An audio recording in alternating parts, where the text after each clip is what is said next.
अस्सलामुअलैकुम। मैं हूं आपकी मेजबान मुस्कान और आप देख रहे हैं जिंदगी का सुकून। क्या आपको कभी ऐसा महसूस हुआ है कि आपका जिस्म तो ठीक है लेकिन आपकी रूह थक गई है?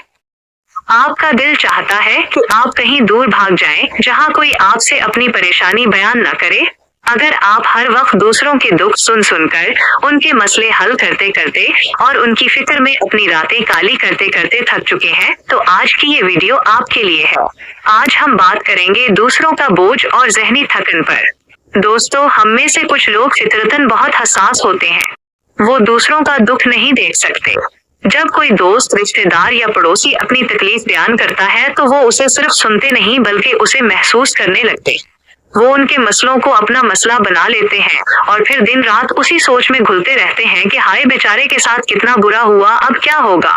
याद रखिए, हमदर्दी करना एक अजीम सिफ़त है, लेकिन दूसरों के बोझ को अपने आसाब पर सवार कर लेना एक बीमारी है। आप एक इंसान हैं, कोई कूड़ेदान, डस्टबिन नहीं, जहां हर कोई आए और अपनी परेशानियों का गंद डालकर चला जाए और आप उसे समेटते रहें। जिंदगी का सुकून तब मिलता है जब आप ये समझ लेते हैं कि आप दुनिया के हर इंसान को खुश नहीं रख सकते और ना ही हर एक का मुकद्दर बदल सकते हैं। अक्सर ऐसा होता है कि लोग अपनी तकलीफ आपको सुनाकर हल्के हो जाते हैं। वो तो सुकून से सो जाते हैं, लेकिन आप उनकी बातें सोच सोच कर अपनी नींद बर्बाद कर लेते हैं।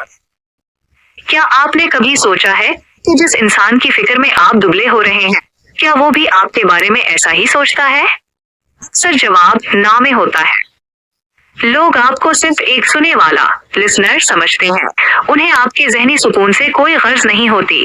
जहनी थकन, मेंटल एग्जॉस्शन तब आती है जब आपकी अपनी बैटरी खत्म हो रही हो, लेकिन आप फिर भी दूसरों को रोशनी देने की कोशिश कर रहे हों।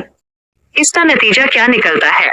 आप चिड़चिड़े हो जाते हैं, आपका अपने काम में दिल नहीं लगता और आपके अपने करीबी रिश्ते, आपके बच्चे, आपका जीवन साथी आपकी इस बेजारी का शिकार होने लगते हैं। मेरी बात गौर से सुने।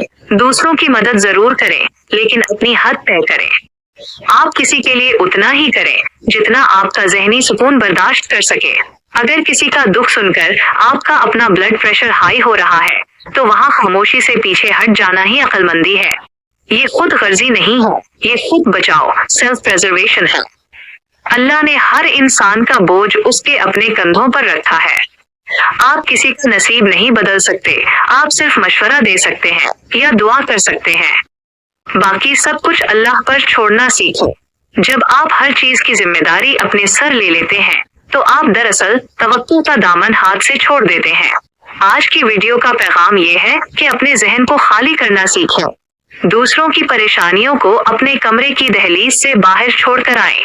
अपनी खुशियों पर तवज्जो दें, किताबें पढ़ें, कुदरत के करीब वक्त गुजारें और सबसे अहम बात, ना कहना सीखें। अगर आप जहनी तौर पर तंदुरुस्त होंगे, तभी आप दूसरों की बेहतर मदद कर सकेंगे। एक बुझा हुआ चिराग कभी दूसरों को रास्ता नहीं दिखा सकता। मैं हूँ आपकी मेजबान मुस्कान। अल्लाह हाफिज।